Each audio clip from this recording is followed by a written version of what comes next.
はいどうも皆さんこんにちは。今回は大阪冬の陣についてお話ししていきます。季節の順番は春、夏、秋、冬だから夏の陣が先で冬の陣が後のように勘違いしやすいですが、大阪の陣は冬の陣が終わった後に年を越して夏の陣が勃発しているので、冬の陣が先で夏の陣が後です。その順番についてもここで注意して覚えてしまいましょう。ということで、まずは大阪冬の陣が始まったきっかけとなる事件から見ていきましょう。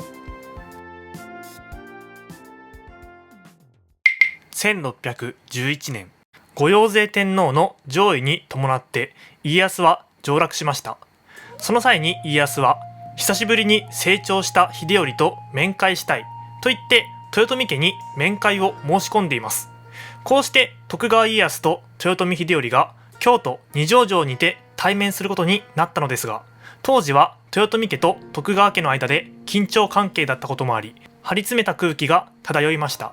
結局この会見は無事終了し、家康から秀頼に鷹が贈られるなど表面上は和やかな雰囲気で終わりましたが、秀頼は家康に対して返礼の贈り物をしませんでした。家康に言われて上洛したが服従したわけではない。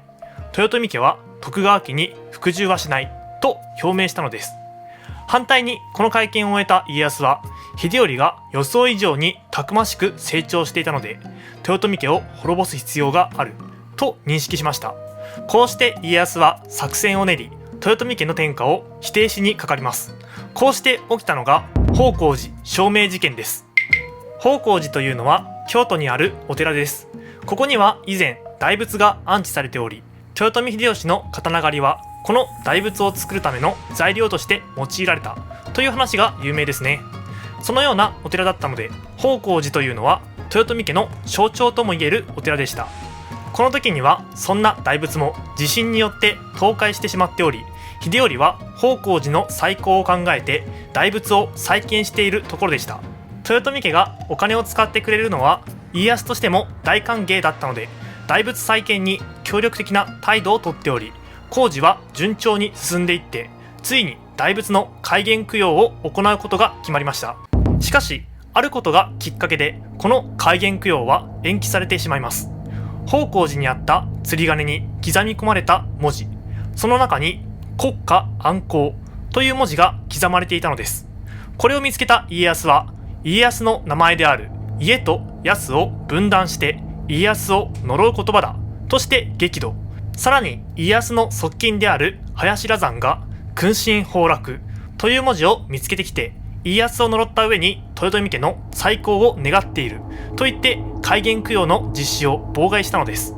さて、これに驚いたのが豊臣秀頼です。わずか6日後に開眼供養の日が近づいてきているという中での急な延期の要請だったので、豊臣方は大混乱に陥ります。申し開きをするために豊臣秀頼は家臣である片桐勝元を派遣しました。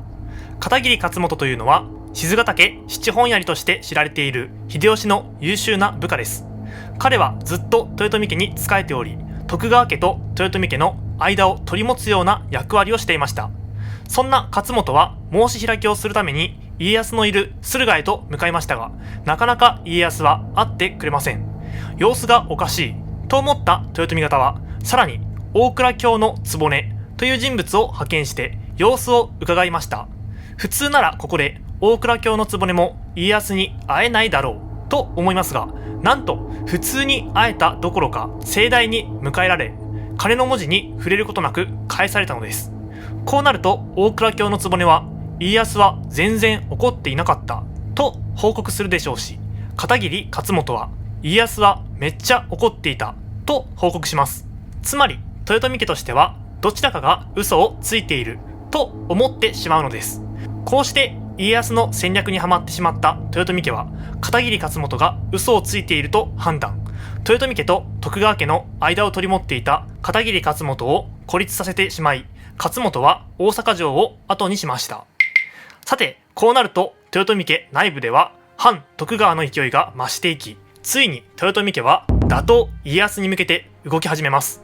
日本全国から大名を召集し、反徳川ののろしを上げようとしました。しかし助けに駆けつける大名はいませんでした。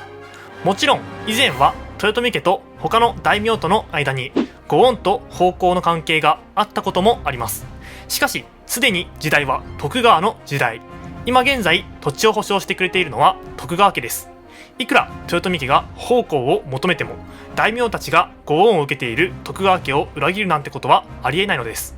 ここで豊臣家が目をつけたのが関ヶ原の戦いに負けて領地を追われた人たち、つまり浪人たちでした。彼らは家康のせいで領地を追われたので徳川家に対して恨みを持っています。豊臣家はそんな浪人たちを集めて戦いの準備を始めたのです。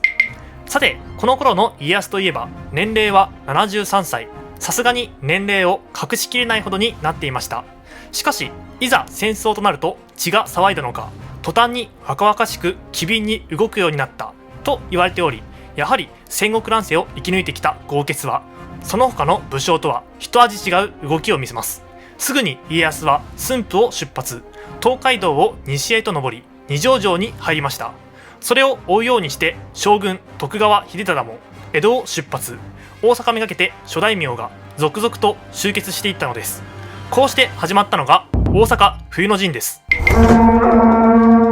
秀忠と合流した家康は二条城を出発。家康は奈良法隆寺を経て大阪へと移動。秀忠は枚方を経て大阪へと移動しました。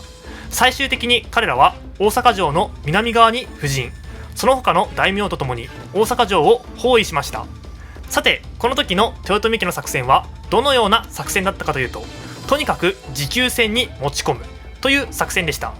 時間が経てば豊臣家に味方する大名が現れるかもしれませんし、すでに家康は年を取っています。年単位の持久戦に持ち込めば家康が寿命を迎える可能性はありました。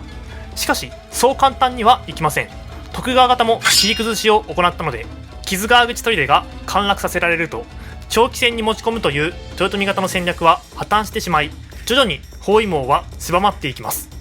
そんな戦いの中でも豊臣軍が徳川軍に勝利する戦いもありました。真田丸の戦いです。真田丸というのは真田信繁が大阪城の南側に構築したエリアのことです。真田信繁はここに曲輪を作り上げ敵を引きつけていたのでした。せっかく大軍で城を包囲したのになかなか攻撃命令が出ない状況を受けて、徳川方の軍勢は待ちきれず勝手に真田丸を攻撃します。しかし真田信繁は敵を引きつけた上で鉄砲を一斉射撃、数々の敵を討ち取ったと言われています。こうして真田信繁の活躍により真田丸の戦いは徳川方の大敗に終わりました。さてそのように豊臣方は局地的な戦いで勝利することもありましたが、全体を見ると完全に劣勢でした。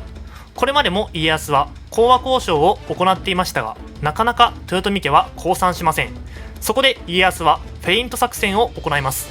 夜になって豊臣方が寝るたびに一斉に大声を上げさせて城の中の敵を叩き起こしたのです。このようにして敵を眠らせないことにより疲れさせ、疲労による戦意喪失を図りました。